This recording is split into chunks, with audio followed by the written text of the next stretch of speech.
Point ہے کہ وہ جو بھی اس کے سامنے تحریر آئے یا درخواست آئے وہ اس پہ عدالت ہی مجاز ہے یہ فیصلہ کرنے کے لیے کہ یہ موضوع ہے اس کسی جورسڈکشن میں کہ نہیں. اور یہ چاہے آپ اس کا آؤسٹر کلاز کیوں نہ ہو, آپ لکھیں not standing anything contained in any judgment of any court including the supreme court and the high court, this will happen. اب عدالت کہے گی کہ ویدر یو کین اس سے دس ول ہیپن, یہ اختیار عدالت کے پاس تھا کہ وہ دس ول ہیپن کی اجازت دے دیتا. تو عدالت ہی تشریح کرے گی کہ ہماری جورسڈکشن بھی ہے کہ نہیں. سو اس میں ایک جو پرابلم یہ ہے, ویسے تو ایک یہ سننے والی بات ہے, ایک امریکن جج نے یہ فیصلہ دیا تھا, وہ وہاں بھی چل رہی تھی یہ 1920 میں کہ کون یہ فائنل اتھارٹی کون ہے, کانگریس یا سپریم کورٹ. تو سپریم کورٹ نے یہ کہا آپ ہمیں کہتے ہیں کہ ہم غلطیاں بھی کرتے ہیں, انسان ہیں, بالکل کرتے ہیں, وی آر ناٹ انفیلیبل, ہم یہ نہیں کہ ہم غلطی نہیں کرتے. یہ وہ کہنے ان کے ورڈز تھے, we are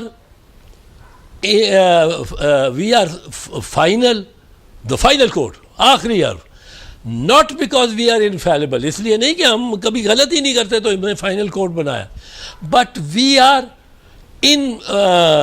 infallible because we are the final court, the final judgment. اس کے بعد ججمنٹ میں نے غلط کر دیا تو وہ غلط ہی چلے گا. تو we are not final because we are inflammable. اس لیے نہیں کہ ہم غلط فیصلے نہیں کرتے, اس لیے ہم فائنل نہیں, ہم اس لیے فائنل ہیں کیونکہ ہمارے بعد کوئی اوپر دنیاوی عدالت ہی نہیں ہے. اب یہ ہمیں سمجھنا چاہیے, یہ سمجھنے کی بات ہے. تو اعزاز صاحب ہمارے بے توقیر کرنے جی ہم بے توقیر کرنے چلے ہیں سپریم کورٹ کو.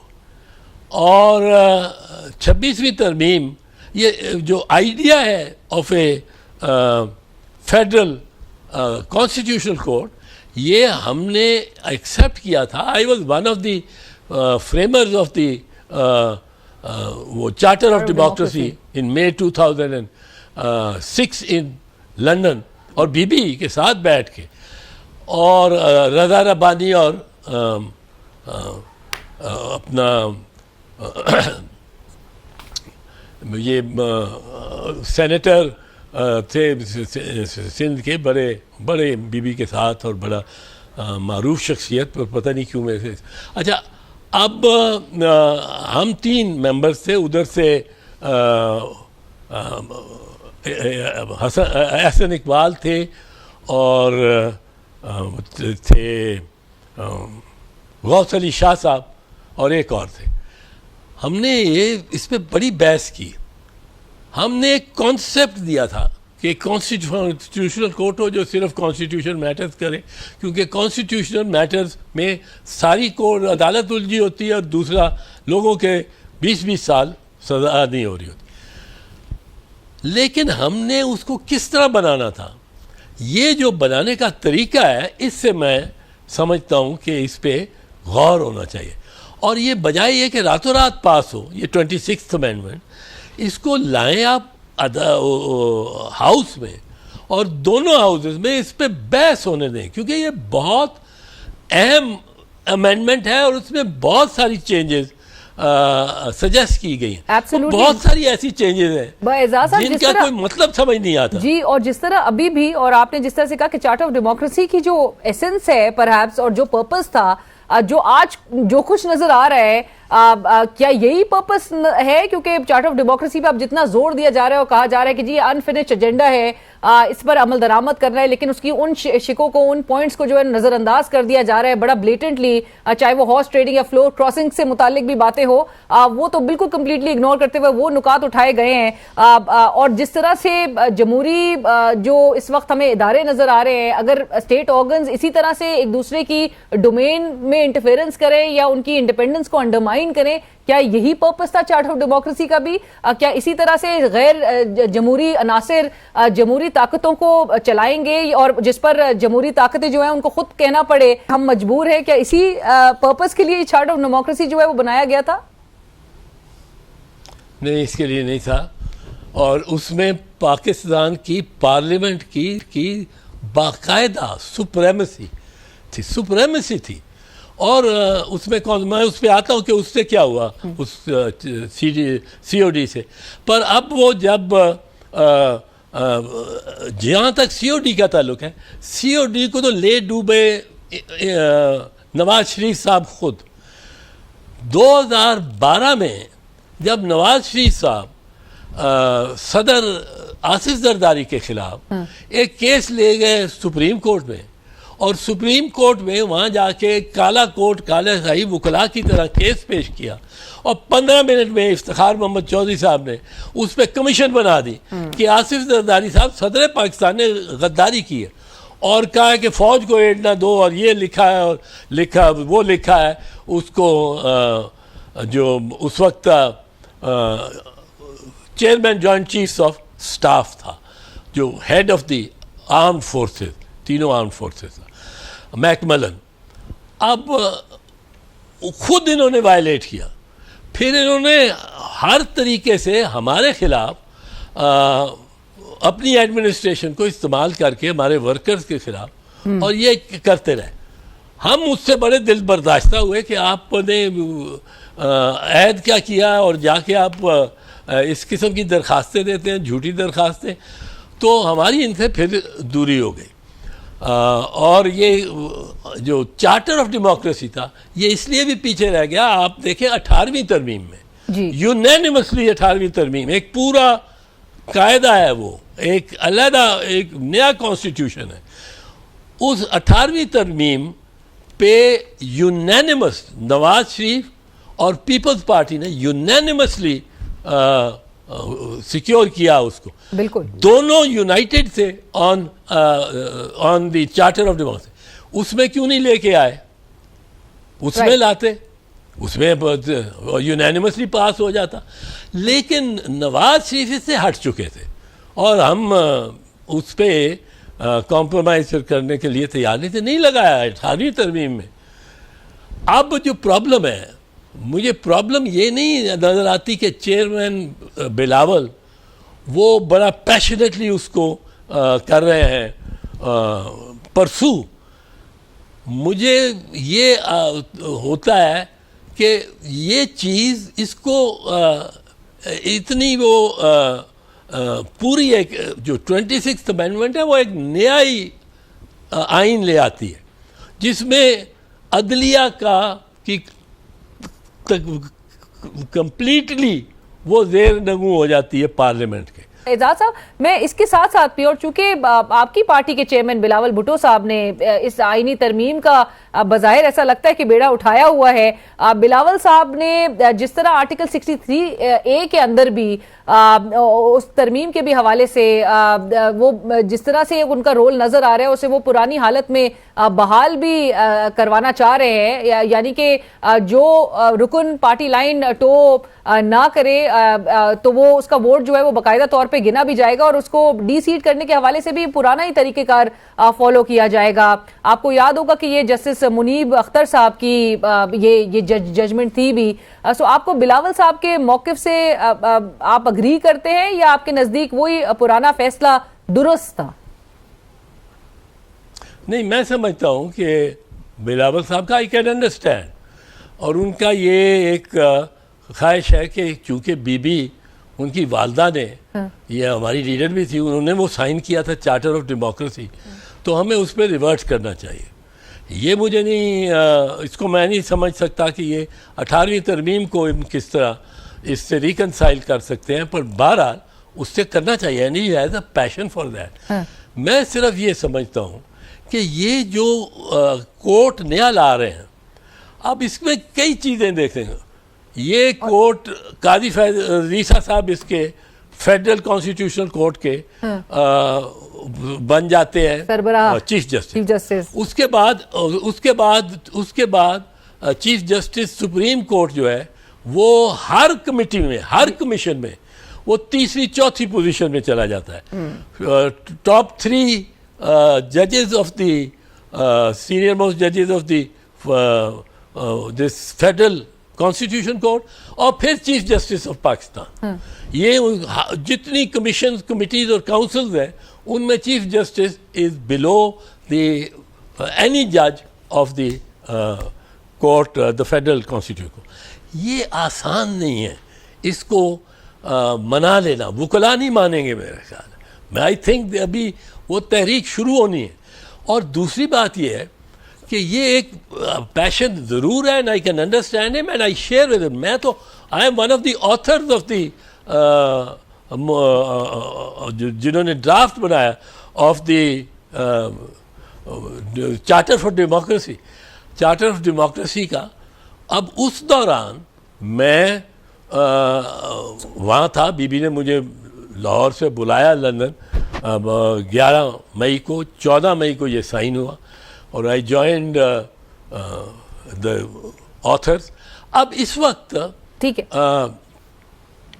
جو پوزیشن ہے، جی میں صرف یہ کہتا ہوں کہ اس پہ ڈبیٹ ہونے دیں. بالکل اس کو سیکریٹلی نہیں لا سکتے. رائٹ. بٹ اور اس پہ کھلی 2 مہینے چلے، 6 مہینے چلے. 18ویں ترمیم پہ ڈبیٹ جو ڈسکشن ہوئی among 29 senators and MNAs، وہ 29 کی ایک کمیٹی بنائی تھی رائٹ جوائنٹ ہاؤسز نے. انہوں نے کوئی 6 مہینے کے 8 مہینے اس کی ایک ایک کلاز کو کنسیڈر کیا. پھر وہ پارلیمنٹ میں گئی. اور اس طرح اس کو یوں سیکریٹلی لانے کے لیے یہ دیر پا نہیں ہوگی. پھر یہ it may not even see the light of day. کیونکہ ابھی میں بتا رہا ہوں، ابھی ریزسٹنس باہر سڑکوں پہ وکلا کی صورت میں. وکیل کوئی نہیں بیٹھ سکتا اتنی عدالت کی تو بے توقیری دیکھتے ہوئے. رائٹ. اور وکلا کی تحریک کا ایک ایلیمنٹ ہے جس نے بالکل. اور آپ نے جس طرح سے کہا کہ یہ ایک ڈیبیٹ کے لیے یہ پیش کیا جانا چاہیے، آپ کو کیا لگتا ہے اور کیا توقعات ہیں ایون نوجوانوں سے، نوجوان نسل سے، اور وہ تمام لوگ جن کو آپ انسپائر کرتے ہیں، جن کو آپ نے انفلوئنس کیا ہے، آپ کو لگتا ہے کہ وہ اپنے حق کے لیے یا اپنے جو انہیرنٹ رائٹ ہے to be governed by the constitution, وہ باہر نکلیں گے؟ میں نے کسی کو انسپائر کیا ہے کہ نہیں کیا، I don't know, but I lead the lawyers movement consistent over 2 years، اور آرمی چیف واز پریزیڈنٹ.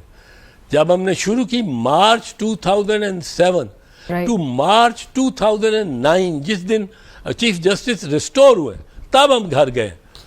تو یہ 2 سال ایک سسٹین کرنا موومنٹ، ہر قسم کی ایکٹیویٹی اس میں کرتا تھا اور کراتا تھا، کال دیتا تھا. ایک بلیک فلیگ ویک تھی، ہم نے سب بازاروں میں بلیک فلیگ اڑوا دیے اور ساری بار ایسوسیشن میں. تو اس قسم کے وہ، یہ میں سمجھتا ہوں جو ہمارا نوجوان وکیل ہے وہ اس وقت بہت پریشان ہے، بہت تڑپ رہا ہے. اور اس کے تڑپنے کی وجہ یہ ہے کہ یہ آئینی جو ڈھانچہ ہے اس میں بہت بڑی تبدیلی لائی جائے. پر ایک کوشچن جو آپ کے کر کے اور چھوڑ گئی، میں اس کو اس وقت سمجھتا ہوں کہ پاکستان کے عوام کو بھی سمجھنا چاہیے اور ان ججز کو بھی سمجھنا چاہیے، اور ان کے جو مخالف ان کو ویک کرنا چاہ رہے ہیں وہ ان کو بھی سمجھنا چاہیے. اور وہ صرف پارلیمنٹیرینز نہیں ہیں. پارلیمنٹیرینز کا تو عجیب ہے کہ وہ کہتے ہیں ہم نے سپریم کورٹ سے ساورنٹی لینی ہے، وی آر سپریم. اور جو ایک اور لوگ ہیں وہ نقاب پہن کے اور بجلیاں ساری پارلیمنٹ ہاؤس کی بند کر کے 10 MNAs کو اٹھا کے لے جاتے ہیں اغوا کر کے، اور وہاں اسپیکر بیٹھا ہوا ہے. Speaker should have resigned that day, اور وہ بیٹھا ہوا ہے. وہ ساورنٹی ادھر سے ملنی ہے، اگر ملنی ہے ادھر سے نہیں ملنی. اب یہ میں آپ کو، لیکن میں آپ کو ایک چیز بتا دوں، judgment of the supreme court جو ہے نا وہ ٹلتی نہیں ہے. اگر کوئی وہ ٹلتی نہیں، آپ دیکھیں کتنی ضرورت ہے ویلیڈیٹی کے لیے. ایوب خان کا مارشل لاء ویلڈ نہیں ہوا جب تک سپریم کورٹ نے ویلڈ نہیں کیا 200 کے کیس. یحییٰ خان کو 6 مہینے انتظار کرنا پڑا of the judgment of Begum Nusrat بھٹوز case, اور کس پاپڑ بیل کے اس نے لیے کہ وہ لیجیٹمائز ہوا. Pervez Musharraf had to wait for Zafar Ali Shah. Supreme court had to validate. اور ایک چیز نہ بھولیں، Pervez Musharraf was the man behind all that he did while he was here, and he was sentenced to death. اس کو سزائے موت ہوئی تھی اور وہ اپیل میں اپہولڈ ہوئی تھی. وہ دبئی سے پاکستان واپس نہیں آ سکتا تھا. یہ سزائے موت کس نے دی؟ یہ ججز نے صرف یہ کرنا ہے کہ لیجٹمائز یا ڈی لیجٹمائز. انہوں نے صرف یہ فیصلہ کرنا ہے کہ یہ غلط ہے یا یہ صحیح ہے. اگر یہ کہتے ہیں کہ یہ غلط ہے، وہ غلط رہے گا، اس کو کوئی پادری آ کے نہیں ٹھیک صحیح نہیں کر سکتا. اعزاز صاحب بریفلی بس مجھے کلوز کرنے کا کہا جا رہا ہے، مجھے صرف یہ بتا دیجئے کہ آج چیف جسٹس صاحب کی تحریر کردہ آج ایک فیصلہ بھی سامنے آیا، اور وہ بلوچستان کے کانسٹیٹوئنسی سے متعلق تھا، اس کی دوبارہ گنتی سے متعلق، اور جس میں چیف جسٹس صاحب نے یہ کلیئرلی یہ بات مینشن کی ہے کہ جو فارم 45 ہے، فارم 47 ہے اعزاز صاحب، اب اس کی ریکاؤنٹنگ کے معاملے کے حوالے سے فارم 45 اب کوئی حیثیت نہیں رکھتا. کسی حلقے کی اگر ریکاؤنٹنگ کا فیصلہ کرنا ہو تو اس میں فارم 45 کی کوئی اہمیت نہیں ہوگی.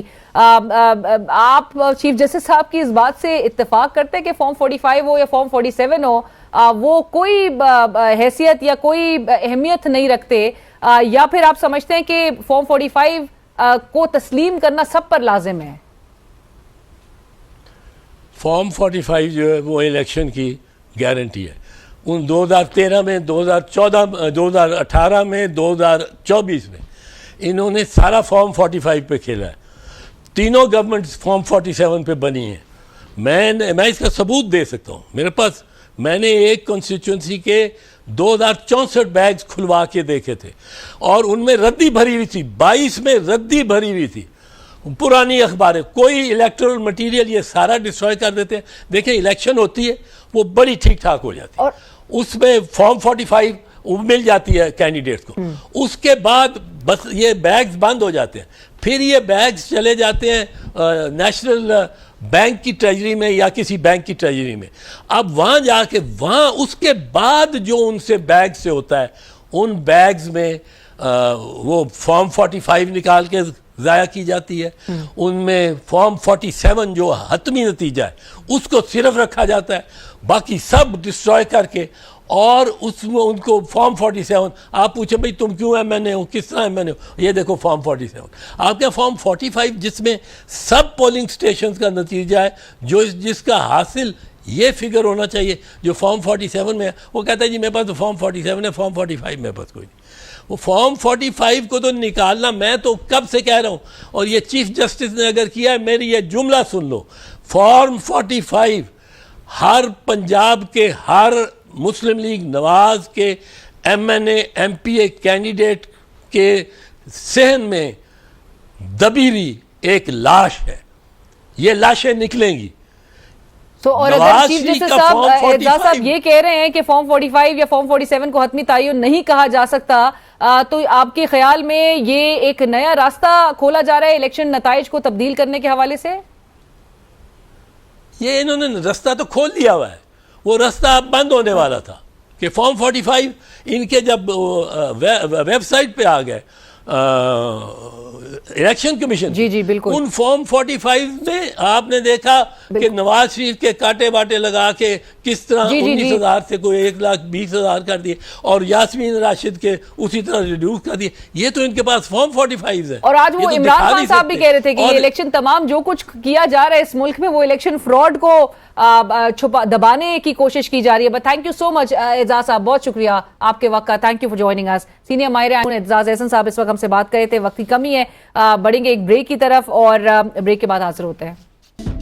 اور ناظرین ہم بات کریں گے، اس وقت ہمیں پروگرام میں جوائن کر رہے ہیں سینئر سیاستدان سابق سینیٹر افراسیاب خٹک صاحب، جنہوں نے آج ہی سپریم کورٹ میں ایک پٹیشن دائر کی ہے. ان سے اس درخواست کے حوالے سے جانیں گے، کیونکہ supreme court practice and procedure act کے حوالے سے جو ہم نے آرڈیننس دیکھا اوور دا ویکینڈ، جو ہم نے ڈیولپمنٹ دیکھی، اس سے متعلق آلریڈی بڑی ایک بحث چھڑ چکی ہے اس کے آنے کے بعد. کیا پوزیشن ہے افراسیاب صاحب کی اس آرڈیننس سے متعلق، اور کیا تھاٹ تھا بیہائنڈ چیلنجنگ دس؟ افراسیاب صاحب السلام علیکم سر، بہت شکریہ پروگرام کے لیے وقت آپ نے نکالا. Thank you for joining us sir. Sir سب سے پہلے تو اسی پٹیشن سے متعلق، it's a very detailed petition, اور آپ نے آج یہ باقاعدہ طور پہ سپریم کورٹ میں دائر ہو چکی ہے، جس میں ماضی کے تمام انسٹنسز جو ہیں اس کا حوالہ بھی دیا گیا ہے، کس طرح سے جو انڈیپینڈنس ہے of the and the functioning of judiciary, how it impacts all citizens, justice کے حوالے سے بھی مینشن کیا گیا. It should not only be done but also it must be seen to be done, اور تمام انسٹنسز کا بھی حوالہ کوٹ کیا گیا ہے، جو کہ جسٹس قاضی فائز عیسیٰ کی جو پوزیشن ہم نے دیکھی ہے اوور دا ایئرز. سر سب سے پہلے تو یہ بتائیے گا، why have you challenge this ordinance? کیا تھاٹ ہے اس کے پیچھے؟ پہلی بات یہ ہے جی، دیکھیں جب 18th امینڈمنٹ ہو رہی تھی، میں بھی اس کمیٹی کا ممبر تھا، اور ہم سب میں اس بات پہ اتفاق تھا کہ انڈیویجولز کے پاس ڈسکریشن جو ہیں ان کو یا ختم کیا جائے یا کم سے کم رکھا جائے. وجہ یہ ہے کہ انڈیویجولز دباؤ میں آ جاتے ہیں، تعصب کا شکار ہو جاتے ہیں، اور وہ ایسے فیصلے کر لیتے ہیں کہ جن کا مداوا نہیں ہوتا. پھر سپریم کورٹ تو ایپیکس کورٹ ہے، اس کے اوپر تو کوئی کورٹ نہیں ہے.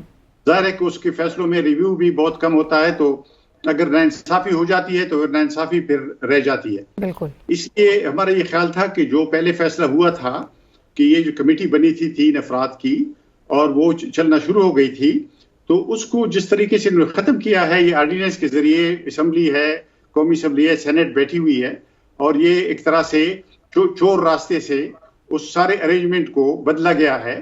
تو یہ تو اچھے ارادے کے ساتھ نہیں ہوا. اصل بات یہ ہوئی ہے کہ جوڈیشری کے پاس پالیٹکس بہت چلی گئی ہے. وجہ یہ ہے کہ 18th امینڈمنٹ میں آرٹیکل 6 کے مضبوط ہونے سے ڈائریکٹ مداخلت کے دروازے بند ہوئے ہیں، جس کی وجہ سے سارا کام جوڈیشری سے نکلوایا جاتا رہا ہے. اور اسی لیے ہم نے دیکھا ہے کہ politics has been judicialized and judiciary has been politicized. Power politics میں پڑ گئی ہے جوڈیشری. تو اصل میں پھر عوام کا کیا بنے گا؟ جو غریب لوگ ہیں ان کی درخواستیں نہیں لگیں گی. اور ہم سب ایک طرح سے صرف قاضی فائزی صاحب نہیں، اس سے پہلے بھی ہم چیف جسٹسوں کی امریت ڈکٹیٹرشپ کی ڈسے ہوئے ہیں. جیسے میں نے آج کیا اس میں ہے پٹیشن میں کہ ہم نے ایک درخواست ڈالی ہے 2019 میں action in aid of civil power regulation کے خلاف، جو 5 سال سے پینڈنگ ہے، 5 سال سے. اور ابھی قاضی فائزی صاحب جب آئے تو ہم نے ایک اور درخواست ڈالی ارلی ہیئرنگ کے لیے، تو کوئی اس کی سنوائی نہیں ہوئی. اور یہ 50-60 ملین لوگوں کے رائٹس کا سوال ہے، ہیومن رائٹس کا سوال ہے، کوئی ذاتی کیس نہیں تھا. لیکن دیکھیں نا، جو عوام کے حقوق کی بات ہوتی ہے اس کو کوئی سننے کو تیار نہیں ہوتا. تو کمیٹی میں تو کم از کم ایک امید پیدا ہو جاتی ہے کہ 3 بندوں میں سے کوئی ایک تو ایسا ریزنیبل بندہ ہو جائے گا جو شاید تھوڑی بہت اس بات کا احساس کرے گا. اسی لیے نے درخواست کی ہے کہ یہ جو ارینجمنٹ ہوئی تھی اس کو چوری سے بدلا گیا ہے اور غلط میلافائڈی انٹینشن کے ساتھ بدلا گیا ہے. رائٹ. بٹ خٹک صاحب، جو کچھ اس وقت ہو رہا ہے، اور آپ کیا بہرحال امید رکھتے ہیں اس درخواست تو آپ نے دائر کی ہے، اس کی یہ فکس ہو پاتی ہے، کب تک ہو پاتی ہے؟ And you very right when you سے کہ صرف 2% کیسز جو ہے جو عوام کے that reach supreme court of Pakistan, باقی حال جو ہے وہ آپ کے سامنے، عوام جس طرح سے رول رہی ہوتی ہے اپنے کیسز کو لے کے. آپ کو کیا امید نظر آ رہی ہے سر؟ اور جو کچھ اس وقت ملک میں ہو رہا ہے، جس طرح سے معاملات کو چلایا جا رہا ہے، جس طرح سے قانون سازی کی جا رہی ہے اور جتنے ہیسٹ میں کی جا رہی ہے، پھر لیجسلیٹرز جو ہیں وہ ہمیں یہ بھی کہتے ہوئے نظر آئیں کہ ہم مجبور ہیں، چاہے ان کی باغ ڈور جو ہے وہ کسی اور کے ہاتھ میں نظر آ رہی ہو. آپ کو لگتا ہے کہ this is like a perfect stage for anarchy? دیکھیے جی، عدلیہ کا بازو مروڑا جا رہا ہے. اسلام آباد ہائی کورٹ کے ججوں کی چٹھی جو ہے، لیٹر جو انہوں نے لکھا تھا، وہ ہمارے سامنے ہے. بالکل ایسا لیٹر ہے، اس کی کیوں تحقیقات نہیں ہوئی؟ یعنی اگر کسی کا خیال ہے کہ وہ غلط ہے تو تحقیق کر کے بتائیں نا کہ وہ غلط ہے. لیکن اگر صحیح ہے تو وہ تو بہت سیریس بات ہے.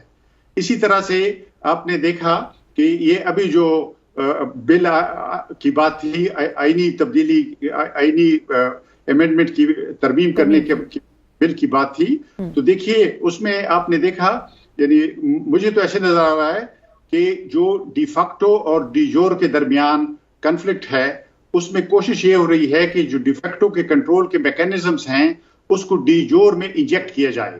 سارا کھیل یہ ہے. اب ایک پارٹی جو ہے وہ پیچھے ہٹی ہے, وہ کامیاب نہیں ہوئی, تو اب دوسری پارٹی آگے آئی ہے.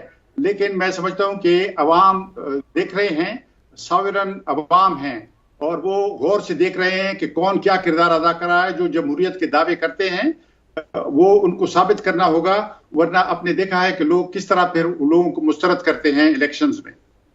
پر خٹک صاحب, آپ کو کیا نظر آ رہا ہے, یہ قانون سازی اور نمبرز نہ ہونے کے باوجود بھی یہ کلیم کرنا کہ ہم یہ امینڈمنٹ لا کے رہیں گے یا آئینی عدالت جو ہے وہ بن کر رہے گی, یہ معاملات کو کیا اس طرف پش کر دیں گے کہ جہاں سے بالکل ایک پوائنٹ آف نو ریٹرن پہ ہم, یا معاملات آپ کو لگتا ہے کہ آ چکے ہیں, اینڈ ڈو فور سی کہ لوگ باہر نکلیں گے ان آرڈر ٹو بی, مطلب ان کی جو ایک پروٹیسٹ ہے to be governed by the constitution, اور جہاں پہ ہمیں 2 سال میں جو حال نظر آ رہا ہے کہ کانسٹیٹیوشن کو جس طرح سے وائلیٹ کیا جا رہا ہے یا کورٹ آرڈرز کو ماننے سے انکار کیا جا رہا ہے ہو, اور یہ کہا جا رہا ہو کہ جی آئین سے متصادم ہے, اس قسم کے حالات آپ کو کہاں لے کے ملک جاتے ہوا دکھائی دے رہے ہیں؟ دیکھیے جی, جہاں تک پیریفری کے تعلق ہے, پیریفری از بوائلنگ. آپ دیکھیں نا بلوچستان, آپ دیکھ لیں پختونخوا, اس میں فاٹا, پرانا فاٹا جو تھا, اور یہ جنوبی اضلاع کی بات آپ دیکھ لیں, اور گلگت بلتستان دیکھ لیں, ایون کشمیر دیکھ لیں کہ جس طرح لوگ اٹھ کھڑے ہوئے ہیں. اب پنجاب میں بھی حرکت نظر آ رہی ہے.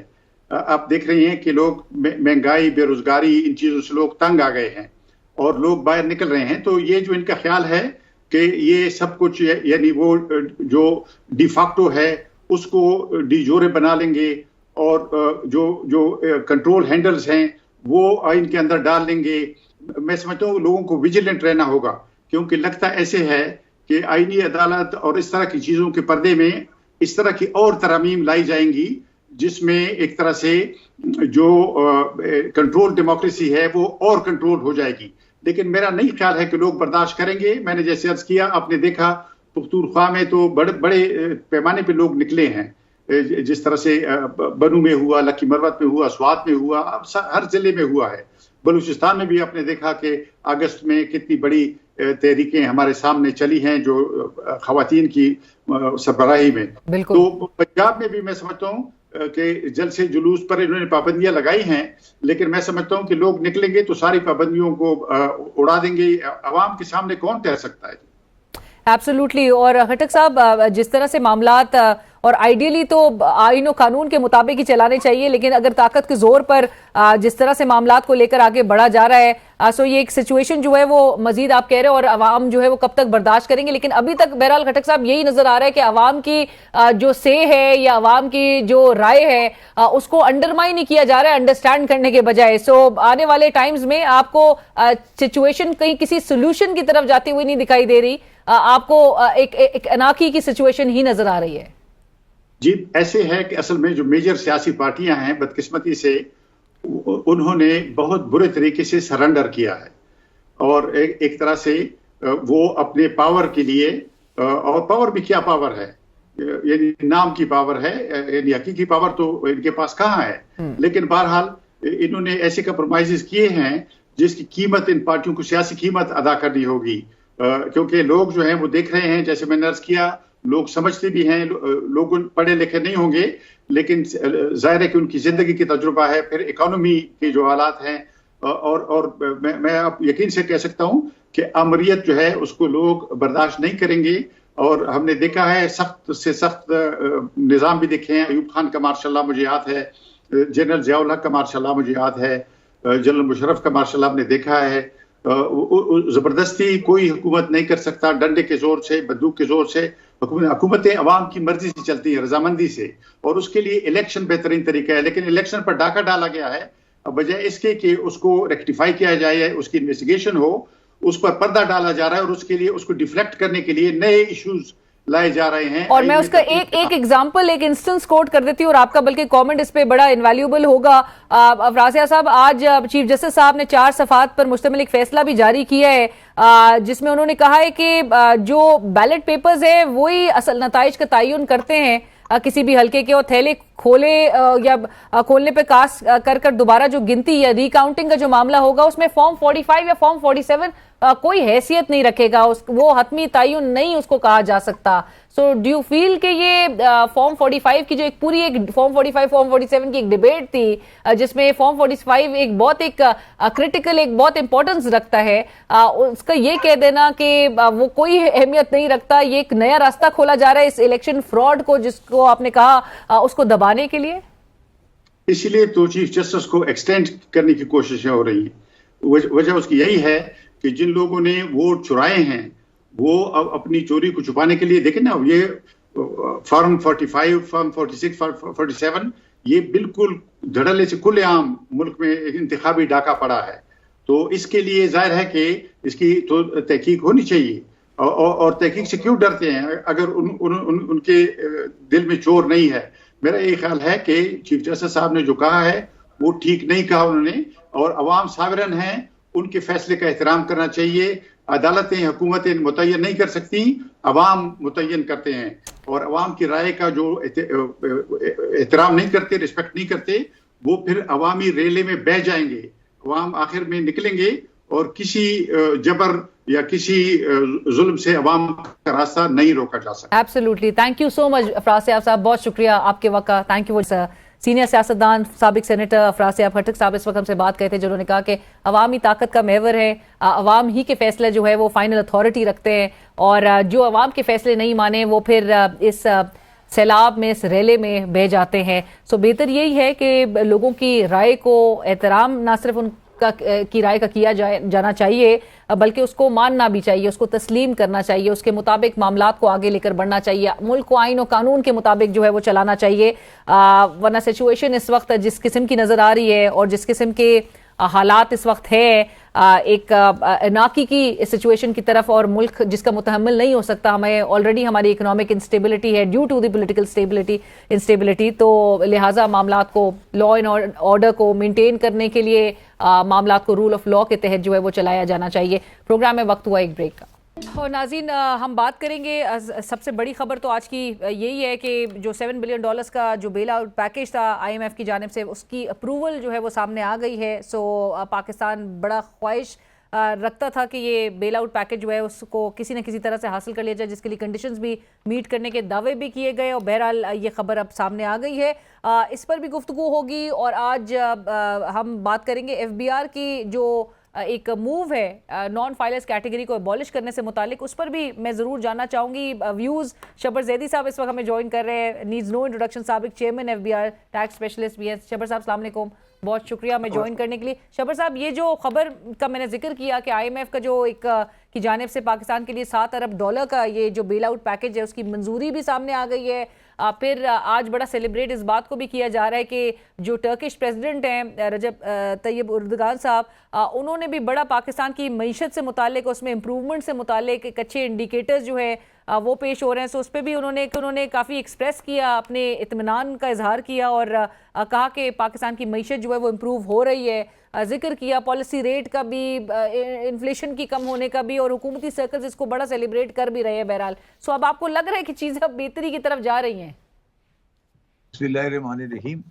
دیکھیں یہ بڑی اچھی بات ہے کہ ہمیں جو ہمارا ایکسپیکٹڈ IMF پروگرام تھا وہ اپروو ہو گیا ہے، اور پاکستان کی جو فورن ادائیگی ہے وہ ایک ڈگر پہ چل پڑی ہے، اور اس سے پاکستان میں معاشی استحکام آئے گا.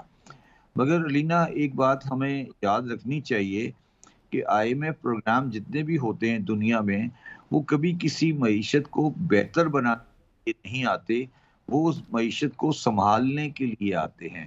کہ جب وہ معیشت پرابلم میں ہوتی ہے تو اس کو سنبھالا دیتے ہیں، اور اس کو وہ سنبھال کے چلتے ہیں. تو سنبھال کے چلنے کا میں جو ہوتا ہے، ان کا پہلا جو نسخہ ہوتا ہے وہ یہ ہوتا ہے کہ اکنامی کی گروتھ ریٹ کو کرٹیل کریں اور چیزوں کو اسٹیبلائز کریں. جو کہ ایک صحیح بات ہے اگر آپ لینڈر کے پوائنٹ آف ویو سے دیکھیں، اور جتنی بھی ان کی پالیسیز ہوتی ہیں وہ اسی طرف منعکس ہوتی ہیں بالکل. تو اب پرابلم جو آتی ہے، پریکٹیکل پرابلم وہ یہ آتی ہے کہ کیا آپ جس کنٹری کے اندر پاپولیشن گروتھ 2.5% ایکسیڈ کر چکی ہے، اس میں اگر آپ نان گروتھ اکنامکس چلائیں گے تو اس میں کیا پرابلم آتی ہیں، تو یہ آگے پرابلم آئے گی. میں اس کو بہت آسان الفاظ میں سمجھا دیتا ہوں کہ ایک آدمی نے خط لیا ہوا ہے اور اس کے پاس یعنی 4 روٹی کی، اب 4 روٹی میں 2 روٹی وہ اپنے بچوں کو کھلا دیتا ہے اور 2 روٹی قرضے میں ادا کر دیتا ہے. تو جو آئی ایم ایف کا پروگرام ہے وہ یہ کہتا ہے کہ آپ بچے کو آپ 2 روٹی کھلا رہے ہیں، اس میں سے بھی آپ کم کر کو دیں. 1 روٹی ہمیں دے دیں تو ہماری روٹی 2.5 کر دیں اور بچوں کی روٹی 1.5 کر دیں. تو اس میں جو لینڈر ہے وہ تو خوش ہو جاتا ہے کیونکہ اس کو 2.5 روٹی مل جاتی ہے، مگر جو بچے ہیں وہ اس کی روٹی کم ہو جاتی ہے. یہ بیلنس اس طرح آپریٹ کرتا ہے. تو اب اس کو یہ ایک اچھی مربوط اکنامک پالیسی کے ساتھ لنک کرتا ہے. جب آئی ایم ایف پروگرام کے اندر کسی کنٹری کو ترقی کرنی ہے تو میں اس بات سے بالکل اگری کرتا ہوں کہ پاکستان کے فنڈامنٹل جو اسٹرکچرل پوزیشن ہے وہ امپروو ہوئی ہے. اگر کوئی آدمی یہ کہتا ہے کہ عام آدمی کی زندگی میں کوئی بہتری آئی ہے تو میں اس سے اس حد تک مطمئن نہیں ہوں. رائٹ. بٹ شہباز صاحب، یہ جو اوور دا ٹائم دیکھا جا رہا ہے، ابھی بھی حکومت اس بات کو بھی بہت سیلیبریٹ کر رہی ہے کہ انفلیشن افراط زر کی شرح 9% تک آ گئی ہے، ہم نے کم کر دیا ہے. اب 9% جو کچھ کھباڑا ہونا تھا، جو مہنگائی ہونی تھی، وہاں سے تو پرائسز اپنی جگہ پہ نہیں واپس آنی. دوسری بات یہ کہ آسٹیرٹی کے نام پہ بھی بہت دعوے کیے گئے، بہت وعدے کیے گئے، ایکسپینڈیچرز اپنے کنٹرول کرنے کے حوالے سے بہت کچھ پرومسز کیے گئے، اور آپ کے سامنے ہے کہ چاہے وہ اہم رکن ڈاکٹر کیسر بنگالی صاحب جیسے وہ ان کو ریزائن کرنا پڑ رہا ہو، جو کہ ایک طریقے سے لے کر چلنا چاہ رہے تھے، اور وہ بھی ڈس اپوائنٹڈ نظر آئے. تو یعنی کہ جہاں پر آپ کہتے ہیں کہ فنڈامنٹل اسٹرکچرل پوزیشن تو بہتر اگر پرہیپس ہوئی ہے، لیکن جو کام ہمارے کرنے والے تھے وہ ہم نہیں کر پا رہے. دیکھیں، میں بالکل آپ کے ساتھ بالکل واضح بیان کر دینا چاہتا ہوں کہ جو پاکستان کے کرنے والے کام تھے، جیسے انرجی کا مسئلہ یا آسٹیرٹی کا مسئلہ یا سائز آف دا گورنمنٹ کا مسئلہ یا ٹریڈ اور انٹرپرائز کا مسئلہ یا ٹیکسیشن کا مسئلہ، جو ہمارے کرنے والے مسائل جو چیزیں تھیں وہ اس میں ہم ناکام ہیں. اور میرا اپنا خیال ہے کہ گورنمنٹ کے ہیں اگر وہ چاہیں تو وہ بھی نہیں کر سکتے. تو اس لیے اس پہ میں بہت پہلے بات کر چکا ہوں کہ جس معاشرتی ڈھانچے میں اور جس عمرانی ڈھانچے میں پاکستان آپریٹ کر رہا ہے، اس میں یہ ملک ترقی نہیں کر سکتا. آپ کو بنیادی تبدیلیاں کرنی پڑیں گی. آپ کو اسلام آباد کا سائز سبسٹینشلی کم کرنا پڑے گا اور اسلام آباد کو چھوٹا کرنا پڑے گا، اور آپ کو اپنے ہمسایہ ملکوں کے ساتھ ٹینشن ختم کر کے وہاں پر تجارت شروع کرنی پڑے گی. آپ کو ایران انڈیا پائپ لائن شروع کرنی پڑے گی. جب تک آپ یہ بڑے بڑے کام نہیں کریں گے تو آپ پاکستان میں کوئی بنیادی تبدیلی کی کوشش، اگر آپ سمجھتے ٹھیک ہے انفلیشن آ گئی، نیچے ہو گئی، یہ میں پچھلے 40 سال سے یہ ساری کہانیاں سن رہا ہوں، مگر پاکستان کی معیشت اپنی جگہ پہ کھڑی ہے. کوئی ہمیں لانگ ٹرم اسٹیبلٹی انویسٹمنٹ بھی نہیں نظر آ رہی. یس، میں یہ بات ضرور کہنا چاہتا ہوں کہ سپٹمبر 2023 سے سپٹمبر 2024 بہتر ہے. یہ میں اس سے ڈس ایگری نہیں کرتا، مجھے ایگری کرنا چاہیے. بٹ یہ جو ساری چیزیں ہیں اس کو ٹرانسلیٹ کر عام آدمی کی زندگی میں کس طرح جاتا ہے، یہ ابھی بہت لمبا سفر، اور یہ سفر ہمیں خود کرنا ہے. اس میں کوئی رول آئی ایم ایف کا نہیں. اس میں IMF کا رول نہیں ہوگا، اور آپ نے جس طرح سے کہا کہ IMF صرف آپ کے ملک کو ایک سنبھالا دینے کے لیے، دیگر ممالک کو سنبھالا دینے کے لیے ان کی معیشتوں کو موجود ہے. بٹ شبر صاحب، مجھے یہ بھی FBR کے سے ریلیٹڈ جو خبر سامنے آئی گزشتہ روز، جو ایک ڈیسیشن سامنے آیا کہ جو نان فائلر کیٹیگری ہے اس کو ابولش کرنے جا رہے ہیں. سو آپ اس موو کو کیسے دیکھتے ہیں؟ کیونکہ آلریڈی آپ کا ایک آپ کی سرٹن ایک پوزیشن ہے اس پہ، اور جو FBR کی یہ موو ہے کہ 15 مزید ویریس پینلٹیز جو ہے وہ نان فائلرز کے اگینسٹ امپوز کی جائیں گی، آپ کو لگتا ہے یہ کامیاب ہو سکے گی؟ دیکھیں علینا، یہ جو آج میں نے پڑھی ہے کہ نان فائلر کیٹیگری ختم کی جا رہی ہے، مجھے اس سے زیادہ خوشی کی چیز کی نہیں ہوئی. میں پچھلے 25 سال سے کہہ رہا ہوں کہ نان فائلر ایک غلط کیٹیگری ہے. آپ ایک چور کو کہہ رہے ہیں کہ آپ چور نہیں ہیں، آپ گرا کٹ ہیں، یا آپ ڈکیت ہیں. آپ کا نام چور نہیں ہے، کل سے آپ کا نام ڈکیت ہوتا ہے. یہ جو نان فائلر کی ہے یہ پرنسپلی غلط تھی، اور میں شاید پاکستان کا واحد آدمی ہوں جس نے ہمیشہ یہ کہا کہ یہ نان فائلر کیٹیگری ہی غلط ہے. یہ کوئی چیز ہے ہی نہیں. دنیا کے کسی لا میں نان فائلر کوئی چیز نہیں ہوتی. آپ یہ کہہ رہے ہو کہ مجھے ریٹرن فائل کرنی ہے، میں نہیں فائل کر رہا، میں 10 روپے زیادہ دیتا ہوں تو میرے سارے گناہ معاف ہو گئے. یہ ساری بکواس جو ہے یہ پچھلی گورنمنٹوں نے شروع کی. جب میں 2019 میں چیئرمین FBR تھا میں نے اسے ختم کر دیا تھا، مگر جب میں واپس آ گیا انہوں نے دوبارہ شروع کر دیا. یہ ان کا بڑا پرانا شوق ہے، اور اگر آپ مجھے فالو کرتی رہی ہیں، میرے لیے آج بہت زیادہ خوشی کا دن ہے، کیونکہ یہ میری 25 سالہ جدوجہد کا اس معاملے میں رزلٹ ہے. یا تو پھر میں پتہ نہیں اللہ تعالیٰ نے صلاحیت دی ہے کہ میں وہ بات پہلے کہتا ہوں جو بات 25 بالکل بعد میں یہ اس پر امپلیمنٹ کرتے ہیں. بٹ شبر صاحب، گڈ تھنگ از آپ بھی اپریشیٹ کر رہے ہیں. جی میری بات کو آگے سنیں. جی. اچھا، اب 2 چیزیں ہیں. اب آپ نے نان فائلر کیٹیگری ختم کر دی، بالکل ٹھیک ہے. اب آپ فائلر بنانے کے لیے جو اقدامات اٹھانا چاہتے ہیں کہ اس کی سم بلاک کر دیں گے، اس کو آپ پراپرٹی نہیں، آپ اس کی ٹریول بند کر دیں گے، آپ اس کی یہ بند کر دیں گے، اس سے میں ایگری نہیں کرتا 2 وجوہات پہ. پہلی بات تو مجھے یہ دیکھنا ہے کیا وہ قانونی طور پر جائز بھی ہے یا نہیں ہے. جب انہوں نے سم والا لا لے کر آئے اور 5 لاکھ سمیں بلاک کی تو اسلام آباد ہائی کورٹ نے اس کو اسٹے کر دیا کہ یہ نہیں ہو سکتا. کیونکہ دیکھیں علینا، کل کو آپ یہ بھی کہہ سکتے ہیں کہ جو آدمی فائلر نہیں ہے اس کا نکاح نہیں ہوگا یا طلاق نہیں ہوگی، پھر کیا کریں گے آپ؟ مطلب یہ تو کوئی لمٹ ہی نہیں ہے نا. ایبسولوٹلی. تو یہ تو آپ کہہ رہے ہیں کل کو جو نان فائلر ہے اس کا نکاح نہیں پڑائے گا کوئی آدمی، تو یہ تو نہیں ہو سکتا نا. تو یا اس کی شادی نہیں ہو سکتی یا اس کی طلاق نہیں ہو سکتی.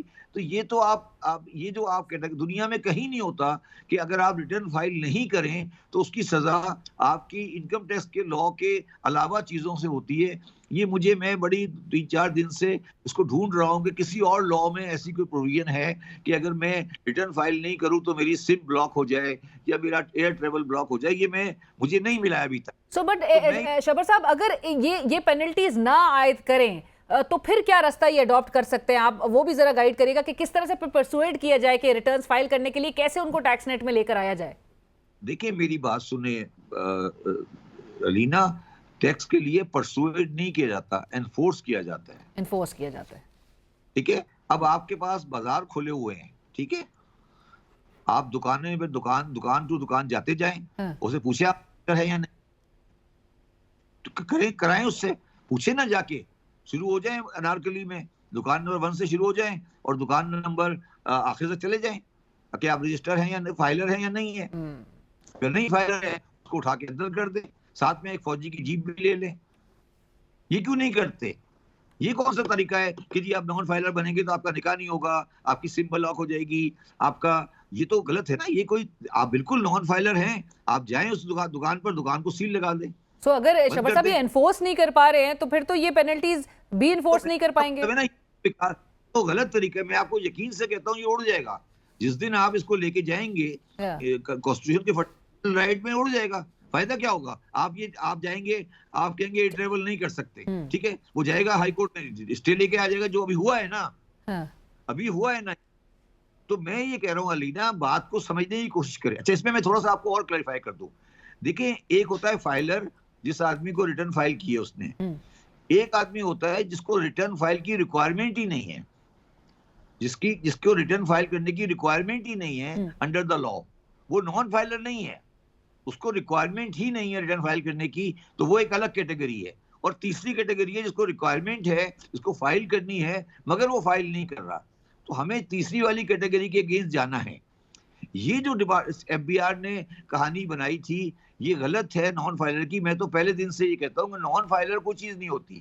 ایک آدمی جس کو ریٹرن فائل ہی نہیں کرنی فار سم ریزن, اس کے پاس نہ کوئی گھر ہے نہ اس کی کوئی انکم ہے, وہ ریٹرن کیوں فائل کرے گا؟ بالکل. فار ایگزامپل میری والدہ ہیں, انہوں نے اپنی ساری ایسٹ بچوں کو گفٹ کر دی ہے, ان کی کوئی انکم نہیں ہے, تو اب میری والدہ نان فائلر تو نہیں ہے نا, ان کو ریٹرن فائل کرنے کی ریکوائرمنٹ ہی نہیں ہے. بالکل.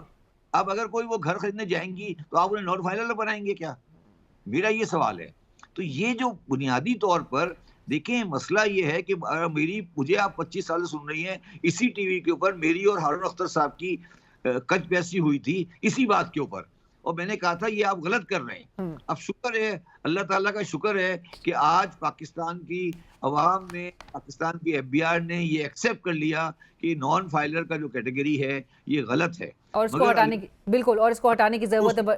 بالکل. سب سے بات یہ ہے کہ اگر آپ 2024 کا فائنینس ایکٹ دیکھیں, جو 2024 سے فائنینس ایکٹ آیا ہے, اس میں ساری پروویژن ہی نان فائلر کے بارے میں آئی ہیں. بالکل. آپ کہیں کہ جون تک آپ کہہ رہے تھے نان فائلر فائلر ہوگا, اور سپٹمبر میں آپ کو وہی آئی کہ نان فائلر غلط چیز ہے. میں یہ کہہ رہا ہوں پاکستان کا مسئلہ کرپشن نہیں ہے, پاکستان کا مسئلہ انکمپیٹنس ہے. ہمیں ہماری عقل لسی پی کے کمزور ہو گئی ہے, ہمیں بات آدھے گھنٹے 1:30 بجے سمجھ آتی ہے, بعد میں سمجھ آتی ہے, ہماری عقل کام نہیں کرتی. رائٹ. تھینک یو سو مچ, بہت شکریہ شبر صاحب, وقت کی کمی ہے. طرح شبر زیدی صاحب کہہ رہے تھے کہ ہمارا مسئلہ کرپشن نہیں ہے, انکمپیٹنس ہے. ہمیں بات ذرا دیر سے سمجھ آتی ہے, بٹ آج خوشائن انہوں نے اس اقدام کو کنسیڈر کیا ہے اور قرار دیا ہے جو کہ ایف بی آر نے نان فائلر کیٹیگری کو ابولش کرنے کا جو ڈیسیشن لیا ہے, اگرچہ دیر سے صحیح لیکن یہ ایک درست اقدام ہے. اگین انفورس کرنا ہے ایف بی آر کو اور ہمارے اداروں کو, بٹ انفورسرز اپنے اینڈ پہ جس قسم کے حالات نظر آتے ہیں وہ بھی سب کے سامنے. شبر زیدی صاحب بہت شکریہ آپ نے ہمیں وقت دیا.